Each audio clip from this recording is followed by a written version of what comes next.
Okay, here's part 4. Now we get to really start charging folks and using all of HighLevel in the best case scenario. So remember when we talked about these are the different packages you can charge. Now this is if they want to come over here and then check out themselves and click and make the purchase. But let's say you're on the phone with them or on a Zoom call and they agree to negotiate with you a little bit. And maybe it's not exactly $1,500 that they're going to pay today. What do you do in that case? So that's what we're going to work on first. So in HighLevel, go into the agency subaccount that we have so far, Sonic Solutions. And under payments, you have these products over here. Now, this is just a refresher that all of our products that have been created and that we can plug in to our funnel are right here.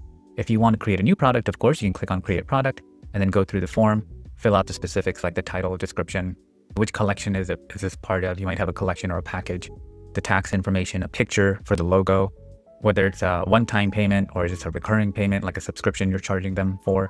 How much is that going to cost? Do you have any variants? Like maybe there's an e-commerce store that's selling a t-shirt, but it comes in different sizes. You can have variants as well.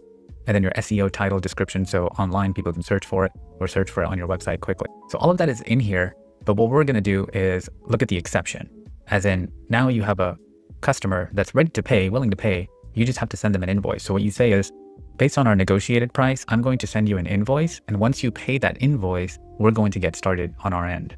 And so that creates a little bit of an urgency to let them know that, hey, we're waiting on you to go ahead and pay this invoice, and then we're going to get started. Don't start the work hoping that they're going to pay the invoice, because then you run into all sorts of issues.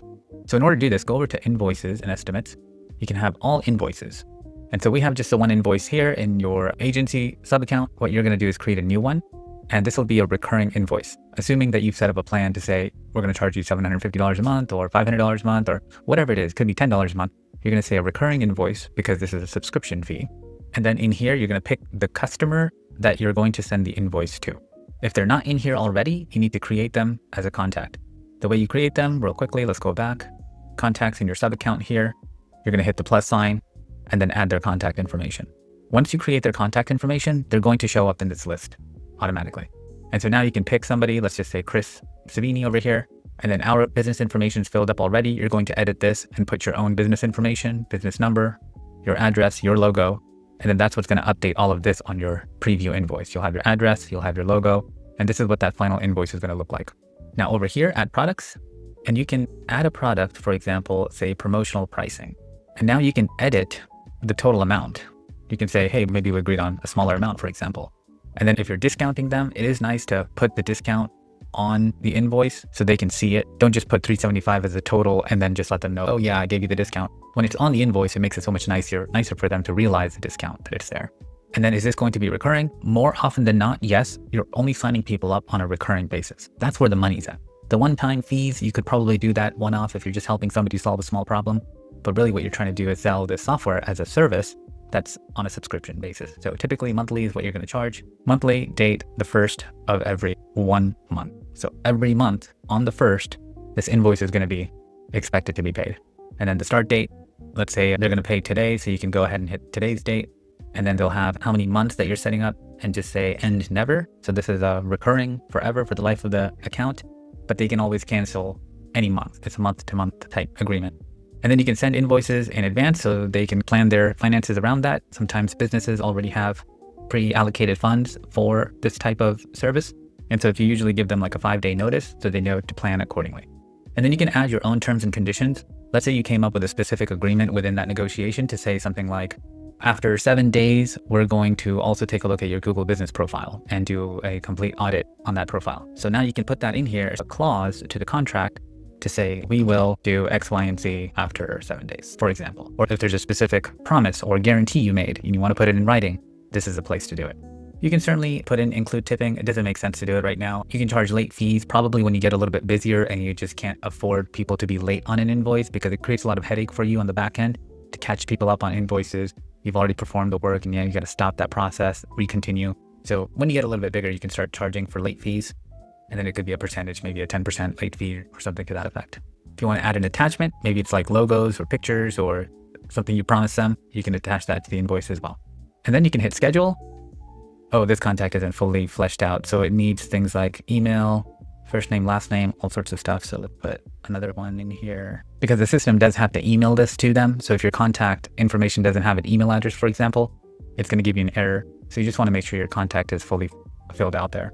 And then you'll hit save. If you want to just keep it locally, you can even create a template off of this. And then once you hit schedule and send, that invoice is going to go to their inbox, as well as send them a text message. If you have a phone number on file, it's going to do that automatically. Let them know that, hey, you have a pending invoice, and then they can pay right through their text message. There'll be a link on their phone. They can click on the link, and then like a typical process, looks very neat and clean. They can go ahead and pay. And then what's going to happen on your end is, if we go back here, is going to look like this, where they've paid the invoice, and then the funds you'll see automatically in your Stripe account as well. So if you go over to your stripe.com account, and then you should see the funds in there as well. So that's how the process goes, all the way from sending an invoice to getting paid to having the money in your Stripe account. And then Stripe is a very common processor. You can simply transfer the funds into your bank account. So now that you've signed up your first client, they've already paid you, it's time to do the work. The first thing is create a new sub account for them. So you go into your agency view, hit sub account, and then come over here and create sub account. It's easier to just start with a blank one, or if you're going to import one, like for me, for example, you don't even have to build one, just import it, and a lot of your basic information is already going to be there.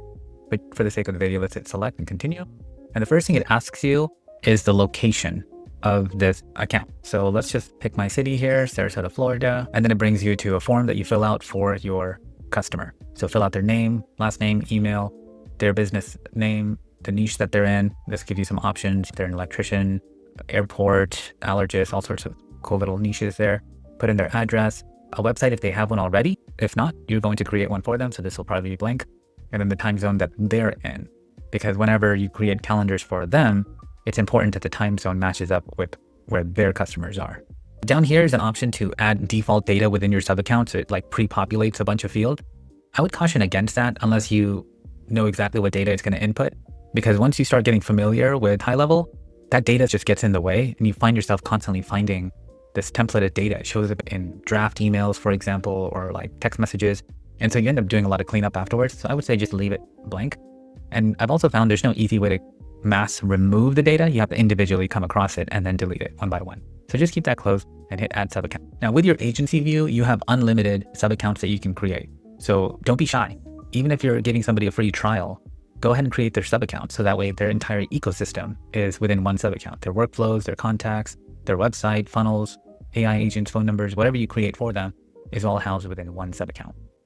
And if you build that successfully, then you'll have sub accounts under your agency. And let's click a different one here, for example. Let's say this sub account is the new one we created, which is Cervantes Lawn Service. And let's start building out their website and then how they're going to capture leads. So let's go over to sites and then form and then builder. And then so you're going to get this as well if you import this particular sub account, which is a landscaping request. So you know when you go to somebody's website and then they have a contact us form, this is what that form is. Essentially, where potential customers are entering their contact information, they're consenting to being emailed and texted by you, and then hitting submit. So what HighLevel does is anytime somebody fills out this form, it automatically creates that contact in your contact directory. And so you see your contacts just keep building up, which is great. So let's click on this one, landscaping request. And in here, we have our form. So this is built basically by just dragging and dropping information over here. So from the left, if I needed a field for phone, for example, you grab this, you bring it over and you let it go. And now you have a phone field, just like that. You can click on it and delete it to remove it. And now you don't have a phone field. So you can probably keep this as is. You'll have a picture up here if you want. You'll have name, email, address, and then what service that the potential customer wants. And then if they picked other, it will say specify, brief description, and then the expected start date. And then here's that consent form we were talking about. They click that and then hit submit form. And now what this does is it lets the distant customer know that, hey, somebody from Cervantes Lawn Care Company is going to reach out to them. And then it collects the contact information of that customer. And then if you want to view what this form would look like on a web page, you come up here and hit preview. It'll save the form and then show you exactly what it looks like. And now the customer would be here filling this out, for example, and it has a nice little Google API to go ahead and pick the autofiller, which is nice. And then they can pick, make sure all the buttons work, and then they would hit submit form. And then immediately inside HighLevel, you'd get the customer's contact information under contacts. So that's it for this video. Next up, we're going to build a calendar. So Cervantes here can now track when the next appointment is directly on their app. If you want to try your hand at doing this yourself instead of just watching, you can use my HighLevel affiliate link in the description below. If you use that, you get an extended 30-day HighLevel trial, hundreds of pre-built AI agents, access to my Skool community, 40 plus business and marketing courses that I've built. You'll have all of my website template that you've seen me create. I'll even hop on a live Zoom call with you twice a week to help guide you and build your business with you. You'll have a direct line to me and also a chance to join my agency and run some of these businesses that I have, as well as take on my client. Hope to see you soon. Thank you.